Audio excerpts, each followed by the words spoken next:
तो hello everyone, very warm welcome to the Heron Academy. मैं शिव आपका तहे दिल से स्वागत करती हूँ हमारे इस प्लेटफॉर्म पे। तो बच्चों, आज है हमारा बायोलॉजिकल क्लासिफिकेशन का लेक्चर नंबर 9, जिसमें आज हम पढ़ने वाले हैं प्रोटोजोन्स के बारे में।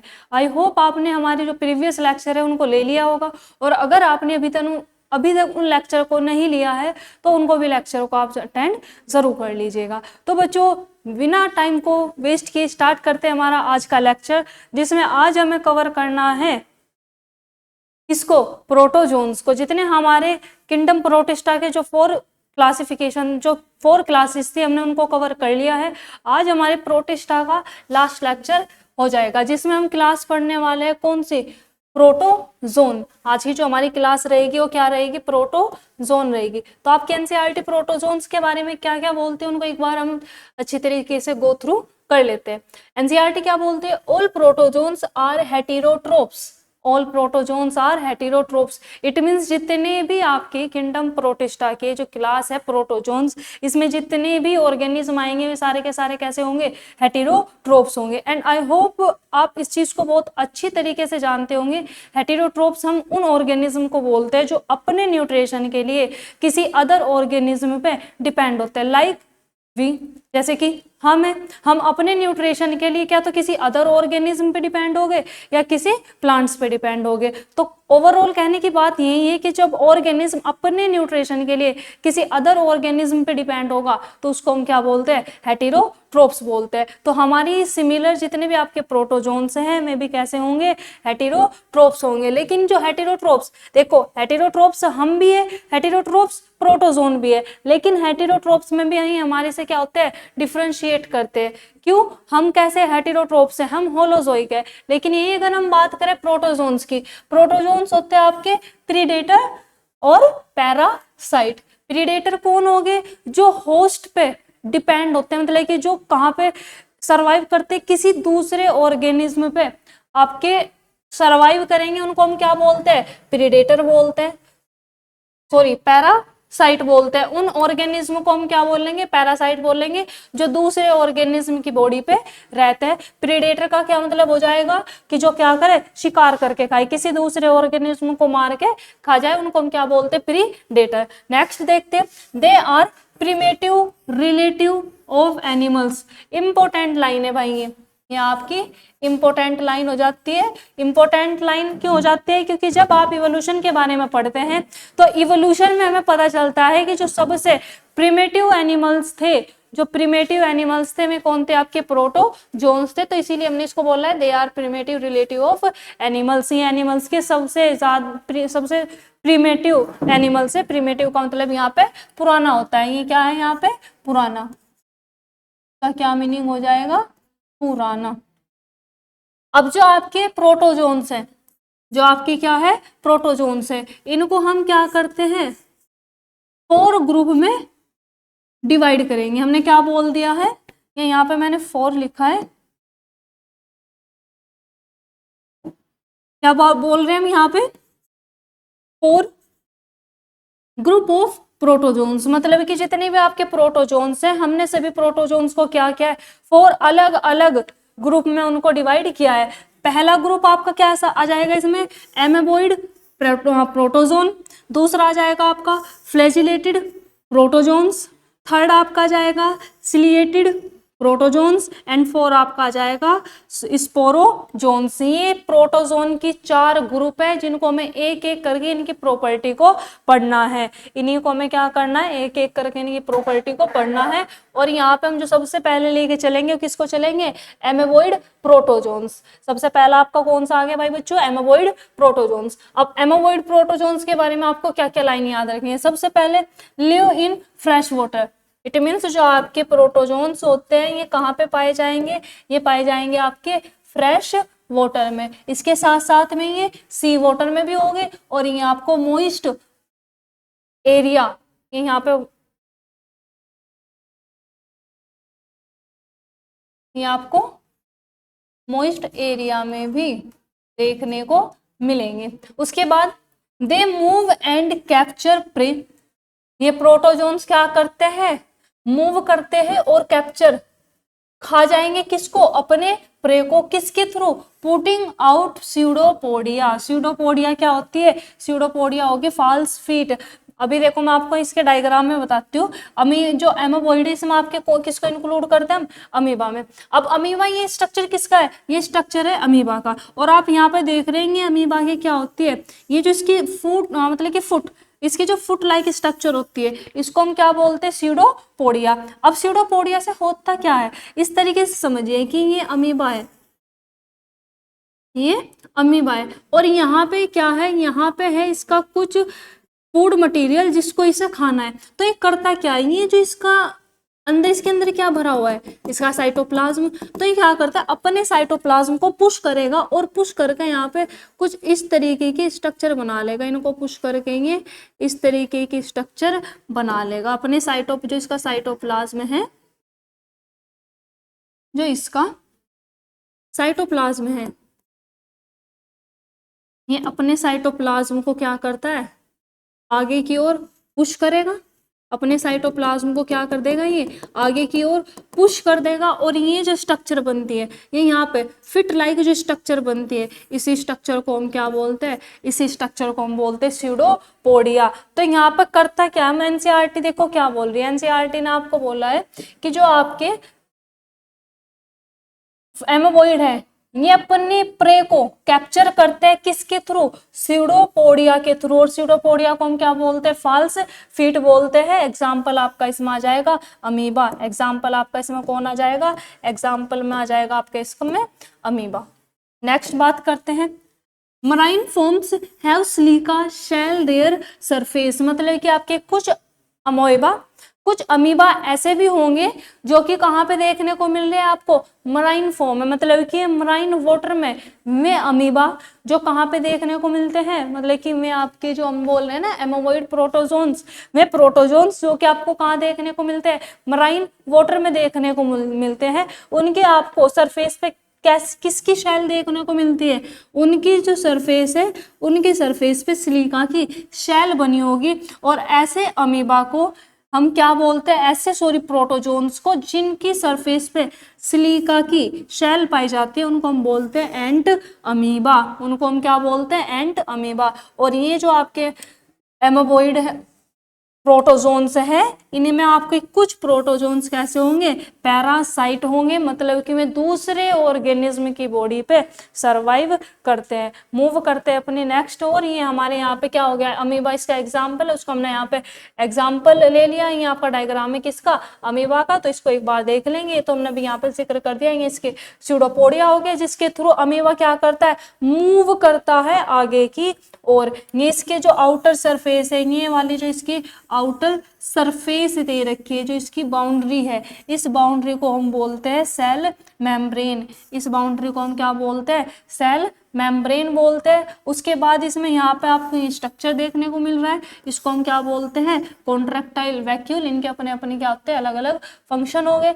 यहाँ पे क्या बोलते हैं, इसका जो साइटोप्लाज्म है इसको डिवाइड कर दिया गया है एक्टोप्लाज्म में और एंडोप्लाज्म। एक्टो का मतलब क्या हो जाएगा, आउटर, एक्टो का मतलब आउटर, और एंडो का मतलब इनर।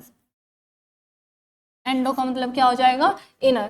इसके बाद यहाँ पे दे दिया इसका न्यूक्लियस, यहाँ पे इसका क्या दे दिया, न्यूक्लियस। और ये हो गया इसका फूड वैक्यूल, जहाँ पे इसकी क्या करता है, न्यूट्रिशन को एब्जॉर्ब करता है। तो यहाँ पे न्यूक्लियस दे रखा है, इसका मतलब जो आपका अमीबा है, अमीबा कैसी सेल है, अमीबा आपकी एक यूकैरियोटिक सेल हो जाती है। अमीबा एक कैसी सेल हो जाती है, यूकैरियोटिक। रीजन, क्योंकि इसमें आपको क्या देखने को मिल रहा है, इसमें आपको देखने को मिल रहा है न्यूक्लियस। चलिए मूव करते हैं अपनी नेक्स्ट स्लाइड की ओर। यहाँ से हमें पढ़ना है किसके बारे में, फ्लैजिलेटेड। पहले हमने किसके बारे में पढ़ लिया है, एमोबॉइड प्रोटोजोन। अब हमें पढ़ना है फ्लैजिलेटेड प्रोटोजोन्स के बारे में। अब फ्लैजिलेटेड प्रोटोजोन के बारे में यहाँ पे कुछ आपको प्रॉपर्टीज दे रखी है जो आपको अपनी नोटबुक में नोट करनी है और इनको लर्न करना है। सबसे पहले जितने भी आपके फ्लैजिलेटेड प्रोटोजोन हो गए, इसके नाम से समझो, फ्लैजिलेटेड मतलब कि कौन से प्रोटोजोन आ सकते हैं इसमें, वे प्रोटोजोन जिनमें आपको क्या देखने को मिलेगा, फ्लैजिला। मतलब कि वे प्रोटोजोन जिनमें क्या प्रेजेंट होगा, फ्लैजिला प्रेजेंट होगा, उन प्रोटोजोन को हम क्या बोलते हैं, फ्लैजिलेटेड प्रोटोजोन्स बोलते हैं। अब इनकी कुछ प्रॉपर्टी उनको देखेंगे, फ्री लिविंग होंगे और ये आपके पैरासिटिक होंगे, मतलब कि कुछ फ्लैजिलेटेड प्रोटोजोन आपके फ्री लिविंग होते हैं, ठीक है, और कुछ आपके प्रोटोजोन आपके कैसे होंगे, पैरासिटिक फॉर्म में रहेंगे। दे हैव फ्लैजिला, बिल्कुल नाम ही फ्लैजिलेटेड प्रोटोजोन्स है, तो इनके पास क्या होगा, फ्लैजिला होगा। पैरासिटिक फॉर्म जो होगी इनकी, फ्लैजिलेटेड फॉर्म, जो फ्लैजिलेटेड प्रोटोजोन है, तो इनकी जो पैरासिटिक फॉर्म होगी ये कॉज करती है एक डिसीज जिसका क्या नाम है, स्लीपिंग सिकनेस। याद रखना है बच्चों, नीट पॉइंट ऑफ व्यू से इंपॉर्टेंट है, क्वेश्चन आपका आ सकता है कि फ्लैजिलेटेड प्रोटोजोन्स कौन सी डिसीज कॉज करता है, तो वो आपका हो जाएगा स्लीपिंग सिकनेस। और स्लीपिंग सिकनेस को कोज करने वाले जो प्रोटोजोआ है उसका क्या नाम है, ट्रिपेनोसोमा। कंफ्यूज नहीं होना है, स्लीपिंग सिकनेस डिसीज का नाम है, स्लीपिंग सिकनेस आपकी डिसीज का नाम है, और इस डिसीज को जो कोज कर रहा है उसको कौन कोज करता है, ट्राइपेनोसोमा। अब आप यहाँ पे मुझको एक क्वेश्चन अपने कमेंट बॉक्स में क्वेश्चन का आंसर देंगे कि ट्रिपेनोसोमा का जो वेक्टर है, ट्रिपेनोसोमा का जो वेक्टर है कौन है। वेक्टर का क्या मतलब हो जाएगा, जो क्या करता है, डिसीज को फैलाने का काम करता है। जैसे कि मच्छर होगा, मच्छर जो होता है मस्किटो, उससे क्या होता है, मलेरिया फैलता है। मतलब कि देखो जो मलेरिया वो मच्छर से थोड़ा ही हो रहा है, मच्छर क्या लेके आएगा, आपका एक प्रोटोजोआ लेके आता है जिसका नाम होता है प्लाज्मोडियम। इसी तरीके से एक वेक्टर है जो ट्राइपेनोसोमा को क्या करता है, ट्रांसफर करता है। तो उस वेक्टर का आपको मुझे कमेंट बॉक्स में नाम लिख के बताना है कि वो कौन सा वेक्टर है जो ट्राइपेनोसोमा या स्लीपिंग सिकनेस को फैलाने का काम करता है। चलिए अभी यहाँ पर हमने एग्जाम्पल ले लिया किसका, फ्लैजिलेटेड प्रोटोजोन का। ये आपका डायग्राम हो गया, ये डायग्राम किसका हो गया, आपका यूग्लिना का। यूग्लिना क्या है, एक प्रोटोजोआ है, और इसमें आपको क्या देखने को मिलेगा, इसमें देखने को मिलता है आपको फ्लैजिलम, मतलब कि फ्लैजिला। ये इसकी मेम्ब्रेन होगी, इसके अंदर साइटोप्लाज्म हो गया। ये यहाँ पे इसमें क्या पाया जा रहा है, माइटोकॉन्ड्रिया। माइटोकॉन्ड्रिया का मतलब आपके प्रोटोजोन में मेम्ब्रेन बाउंड ऑर्गेनेली भी पाए जाते हैं। ये हो गया इसका गोल्जी एपरेटस, ठीक है। ये इसका न्यूक्लियस होगा। अगेन ये भी आपकी कैसी होगी, यूकैरियोटिक सेल, ऑलरेडी हम इस बारे में जिक्र कर चुके हैं। ये सॉरी, ये इसका न्यूक्लियोलस है, ये इसका न्यूक्लियस हो गया। न्यूक्लियोलस क्या होता है, न्यूक्लियस के अंदर ही एक डेंस स्ट्रक्चर पाई जाएगी। इसको हम जब आप 12th में जाओगे जब वहाँ पे जाके डिटेल में पढ़ोगे। ये इसका एंडोप्लाज्मिक रेटिकुलम हो गया जो प्रोटीन सिंथेसिस करता है। ये इसका क्लोरोप्लास्ट होगा, और इसी क्लोरोप्लास्ट होने की वजह से ये क्या करता है, ये करता है फोटोसिंथेसिस। ये क्या करता है, फोटोसिंथेसिस परफॉर्म कर पाता है। किसकी वजह से, इस ही ये जो आपका क्लोरोप्लास्ट है, ये जो आपका क्लोरोप्लास्ट है, इसी क्लोरोप्लास्ट की वजह से क्या करता है, फोटोसिंथेसिस। इट मीन्स ये आपका फूड प्रिपेयर करता है। चलिए जी, इसकी हो गया, इसका कॉन्ट्रैक्टाइल वैक्यूल हो गया, और इसका फोटो रिसेप्टर हो गया। चलिए मूव करते हैं अपने बच्चों नेक्स्ट स्लाइड की ओर। और यहाँ पे आपको दे दिया गया है सिलिएटेड प्रोटोजोन। देखो यहाँ पे हमने किसके बारे में जिक्र कर लिया है, अभी तक हमने क्या बात कही थी कि जो आपके प्रोटोजोन होते हैं, प्रोटोजोन कितने टाइप के होंगे, 4 टाइप के, जिसमें हमने सबसे पहले किसको देख लिया है, हमने देख लिया एमोबॉइड प्रोटोजोन्स। एमोबॉइड प्रोटोजोन्स में कौन आ रहा है, इसमें आपका आ रहा है अमीबा।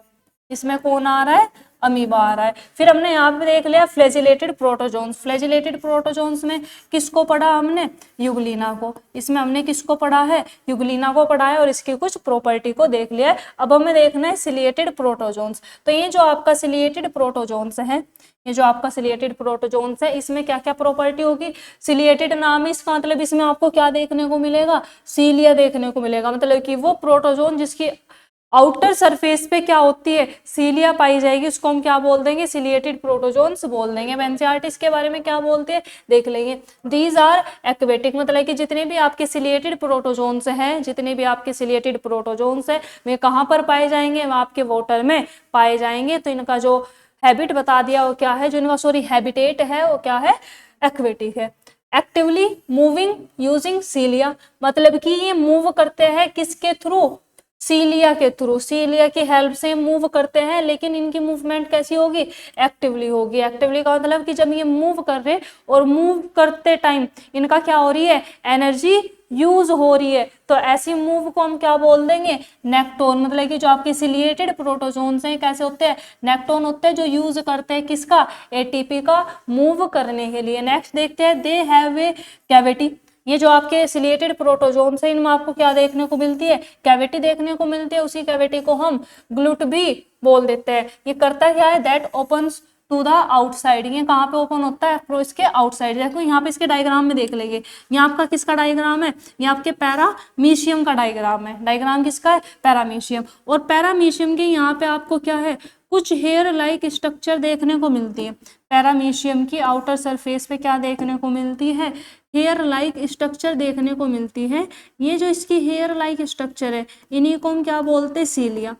इन्हीं को हम क्या बोलते हैं, सीलिया। और इन्हीं सीलिया की हेल्प से जो पैरामीशियम है क्या करता है, मूव करता है। अब इसकी इस वाले पोर्शन में यहाँ पे देखेंगे, ये वाला जो इसका स्ट्रक्चर दे रखा है, इसके थ्रू ये क्या करता है, अपने फूड को इंगल्फ करता है, और इसी को हम क्या बोलते हैं, ग्लूट बोलते हैं। यहाँ पे जो अपने फूड को क्या करता है, इंगल्फ करता है, उस पॉइंट को हम क्या बोलते हैं, ग्लूट बोलते हैं, जो कि कहाँ पे प्रेजेंट है, इसके बॉडी के आउटसाइड प्रेजेंट है। चलिए नेक्स्ट देखते हैं, due to the movement of cilia. अब ये जो सीलिया है ये क्या करता है, मूव करता है। जैसे कि मान लो ये मेरी फिंगर है, तो ये फिंगर ऐसे जो फिंगर है क्या है, सीलिया है। तो ये जो फिंगर इस तरीके से मूव कर रही है, इस तरीके से मूव कर रही है, इसी तरीके से सीलिया है वो मूव करता है। जैसे कि ये मान लेते हैं,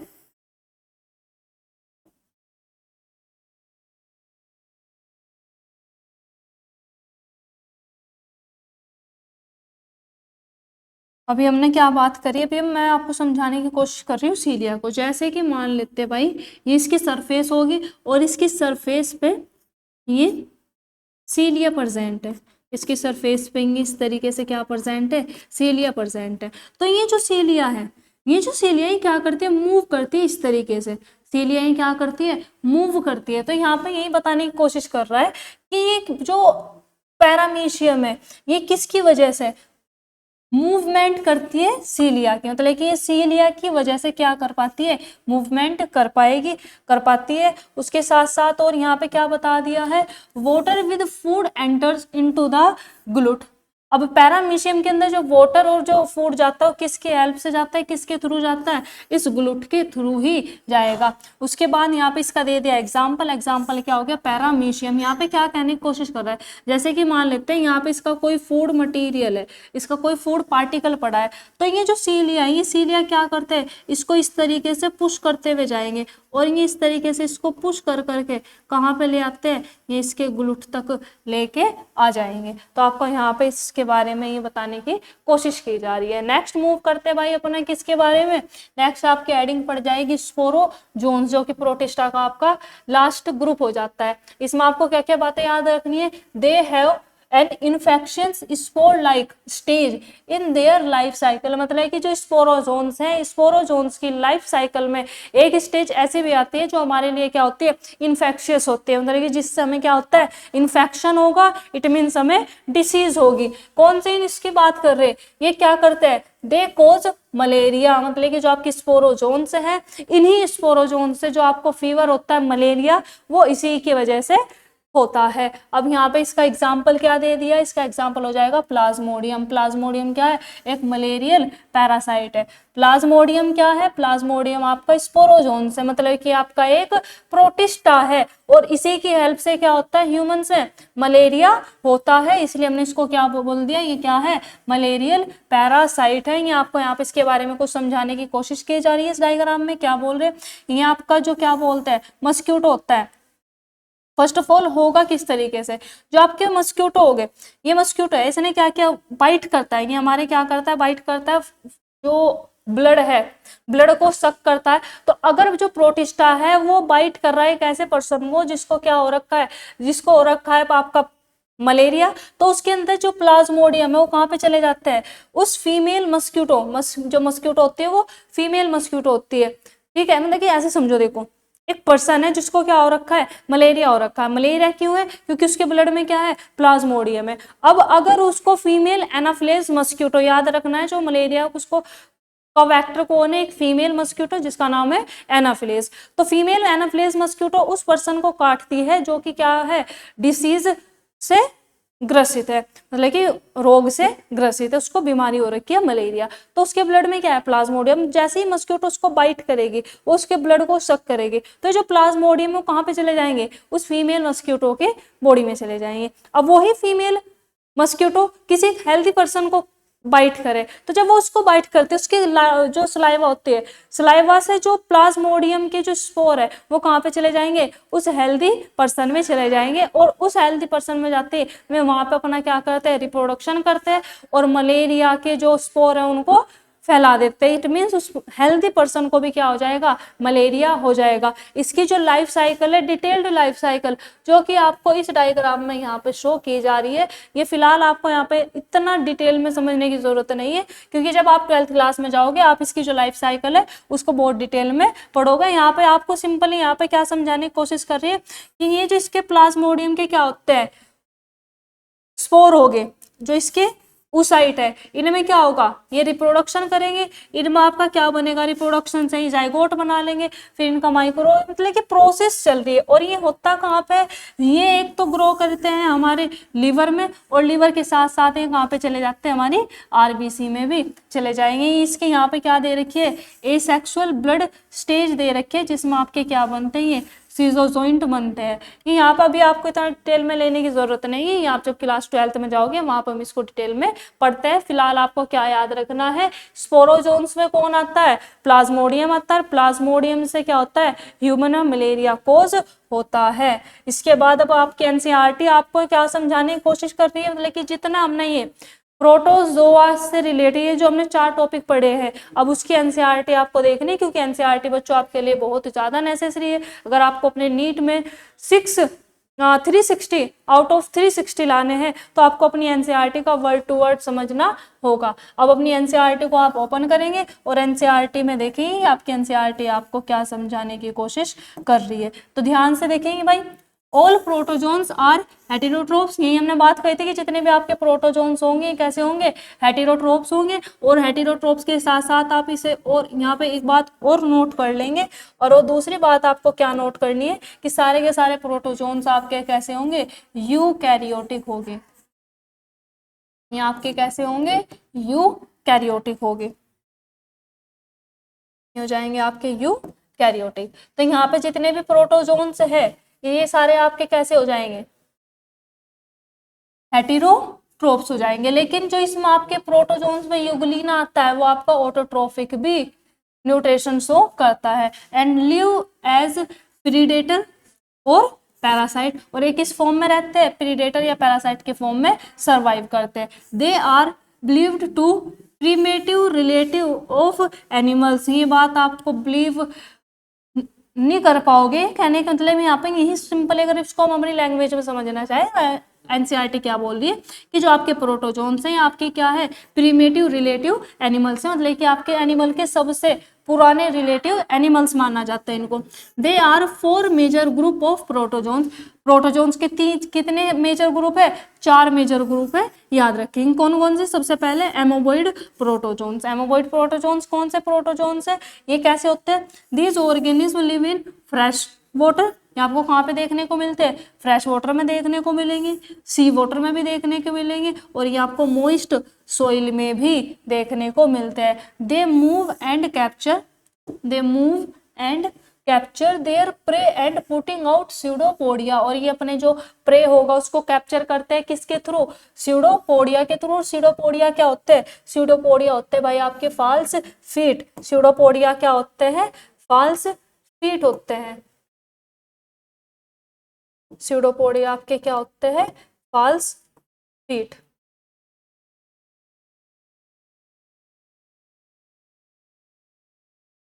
चलिए भाई माफ करना है, क्योंकि मैं बस ऐसे ही कुछ देख रही थी। तो हम यहाँ पे क्या बात करते हैं, ये इनमें जो स्यूडोपोडिया है क्या होते हैं, इसके फॉल्स फीट हो गए। उसके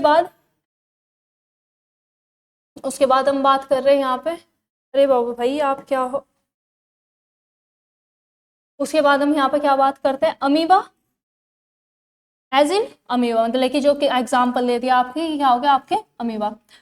marine forms have silica shell on their surface, जो एमोबॉइड अमीबा की जो मराइन फोम होती है उन पे क्या पाया जाता है, सिलिका की सेल पाई जाती है। इंपॉर्टेंट लाइन है भाई, इसको याद रखेंगे, ये आपकी इंपॉर्टेंट लाइन हो जाती है। फिर आगे आपको क्या बोल दिया है, some of them such as Entamoeba are parasitic, और जो आपके एंट अमीबा होते हैं कैसे होते हैं, पैरासिटिक होंगे। उसके बाद यहाँ से स्टार्ट हो गया आपका फ्लैजिलेटेड प्रोटोजोन्स, इसके बारे में क्या याद रखना है, they member of this group are either free living और पैरासिटिक, मतलब कि फ्लैजिलेटेड प्रोटोजोन्स के जो मेंबर होंगे ये आपके फ्री लिविंग भी हो सकते हैं और ये आपके पैरासिटिक भी हो सकते हैं। दे हैव फ्लैजिला, बिल्कुल नाम से ही पता चल रहा है फ्लैजिलेटेड प्रोटोजोन्स है, तो इनके पास क्या पाया जाएगा, फ्लैजिला पाया जाएगा। The parasitic form cause disease such as sleeping sickness, example trypanosoma। तो फ्लैजिलेटेड प्रोटोजोन्स की क्या होती है, आपकी जो पैरासिटिक फॉर्म होगी ये डिसीज कोजिंग होते हैं, जो कि कौन सी डिसीज कोज करती है, स्लीपिंग सिकनेस, जो कि किसकी वजह से होगी, ट्राइपेनोसोमा की वजह से होगी। नेक्स्ट आपका आ गया सिलिएटेड प्रोटोजोन्स, इसमें क्या याद रखना है आपको, these are aquatic, ciliated protozoans कैसे होंगे, एक्वेटिक होंगे, actively moving organism because of the presence of thousands of cilia, ये क्या करते हैं, एक्टिवली मूव करते हैं, किसकी वजह से, क्योंकि इनके आउटर सरफेस पे क्या पाई जाती है, थाउजेंड्स ऑफ सीलिया पाई जाएगी। इनके पास क्या होगा, दे हैव ए कैविटी, जिसको क्या बोलते हैं, ग्लूट बोलते हैं, that open to the outside of the cell surface, ये कहाँ पे पाया जाता है, उसकी सेल के सरफेस पे पाया जाएगा।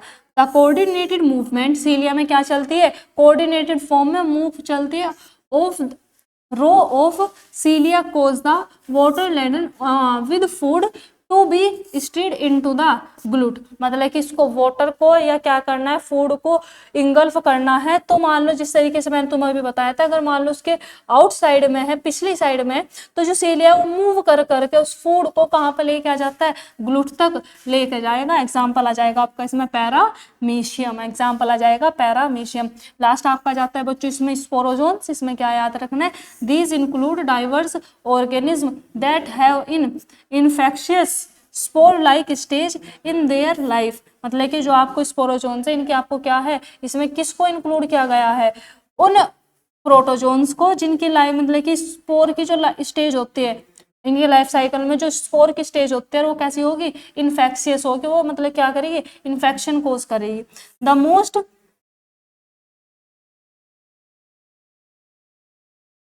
Most notorious is Plasmodium malarial, यहाँ पे 22 का notorious is Plasmodium malarial parasite, मतलब कि कौन सी डिसीज कोज करती है, मलेरियल डिसीज कोज करते हैं, विच कोज मलेरिया, मलेरियल पैरासाइट है, पैरासाइट को हम क्या बोल रहे हैं, मलेरियल पैरासाइट, कोज क्या कर रहा है, ये मलेरिया को कोज कर रहा है। Disease which has staggering effect on human population, ये क्या करता है, स्टेटरिंग इफेक्ट करता है ह्यूमन पॉपुलेशन में। तो यहाँ पे बच्चों हमारा हो जाता है प्रोटोजोआ, जो किंगडम प्रोटिस्टा था वो कंप्लीट। तो यहाँ पर हमने क्या कर लिया, किंगडम प्रोटिस्टा को कंप्लीट कर लिया है। नेक्स्ट वीडियो में हम क्या करेंगे, किंगडम फंजाई को स्टार्ट करेंगे, जो कि आपका जो लेक्चर है बहुत ही जल्दी आपको देखने को मिलेगा। तो बच्चों हमने यहाँ पे अभी इस लेक्चर में क्या पढ़ा है, एक बार फटाफट उसको रिकॉल कर लेते हैं। सबसे पहले हमने क्या बात करी थी, प्रोटोजोआ के बारे में। प्रोटोजोआ आपके कैसे होते हैं, यूकैरियोटिक हो गए।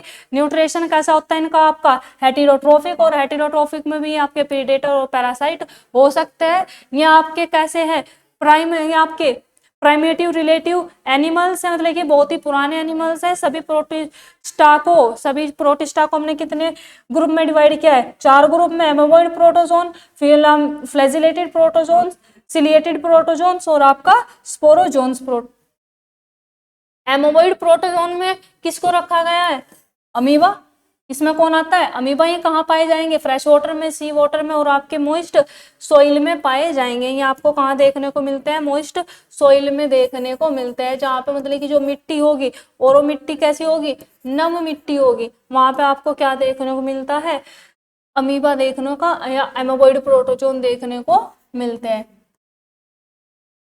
उसके बाद ये कैप्चर करते हैं अपने फूड को किसके थ्रू, सीडोपोडिया के थ्रू। जो इनकी मराइन फॉर्म होगी उन पे क्या पाई जाती है, सिलिका की एक आउटर शेल पाई जाएगी। और ये जो इनकी इन्फेक्शियस डिसीज मतलब ये जो इन्फेक्शन कोजिंग फॉर्म होती है उसको हम क्या बोलते हैं, एंड अमीबा बोलते हैं। उसके बाद हमने यहाँ पे इसका डायग्राम ले लिया है।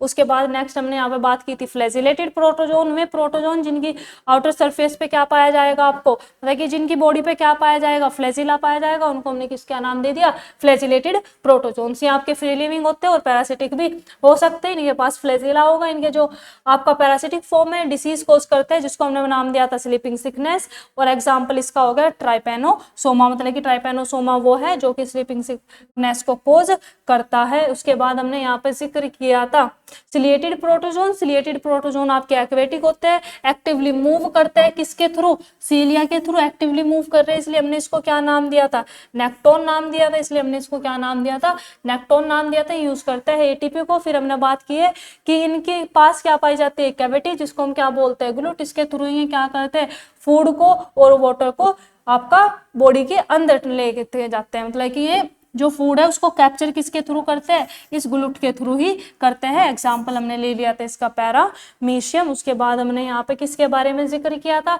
स्पोरोजोन्स। स्पोरोजोन्स क्या है, वे प्रोटोजोन जिनकी स्पोर की एक लाइफ साइकिल में स्टेज ऐसी आती है जो कि क्या होती है, आपकी डिसीज कोजिंग होगी। इसमें हमने एग्जाम्पल किसका ले लिया था, प्लाज्मोडियम। प्लाज्मोडियम क्या करता है, ह्यूमन में मलेरिया कोज करता है। बस फिर हमने इसकी ले ली थी भाई आपकी एनसीईआरटी। आप क्या करोगे, एनसीईआरटी ऑलरेडी मैंने आपको यहाँ पे पढ़ा दी है। आपको क्या करना है, इसको एक बार खुद से पढ़ के देखना कि अब आपको इसकी लैंग्वेज समझ में आ रही है या नहीं आ रही है। मैं आपको बता दूं बच्चों, अगर आप 11वीं क्लास में हो या नीट ड्रॉपर हो, आप नीट की प्रिपरेशन कर रहे हो, तो एनसीईआरटी आपके लिए समझना, रीड करना, इसको जानना बेहद जरूरी है। अगर आप बिना एनसीईआरटी पढ़े अपना नीट क्लियर करने की सोच रहे हो तो आपका नीट क्लियर नहीं होगा। नीट क्लियर करने के लिए 360 आउट ऑफ 360 लाने के लिए आपको अपनी एनसीईआरटी का वर्ड टू वर्ड उसकी मीनिंग को समझते हुए चलना होगा। और यहाँ पे मेरा काम यही है कि मैं आपको क्या कर सकूँ, पूरी आपके 11वीं प्लस 12th की जो एनसीईआरटी है उसको बहुत अच्छी तरीके से डिटेल में आपको एक्सप्लेन कर सकूँ, ताकि अगर आप बाद में भी एनसीईआरटी को पढ़े तो आप इजीली को समझ सके। तो बच्चों आज के लिए इतना ही, मिलेंगे नेक्स्ट लेक्चर में जिसमें हम स्टार्ट करेंगे अपने किंगडम फंजाई को। तो मिलते हैं बच्चों जल्दी। Best of luck all, bye.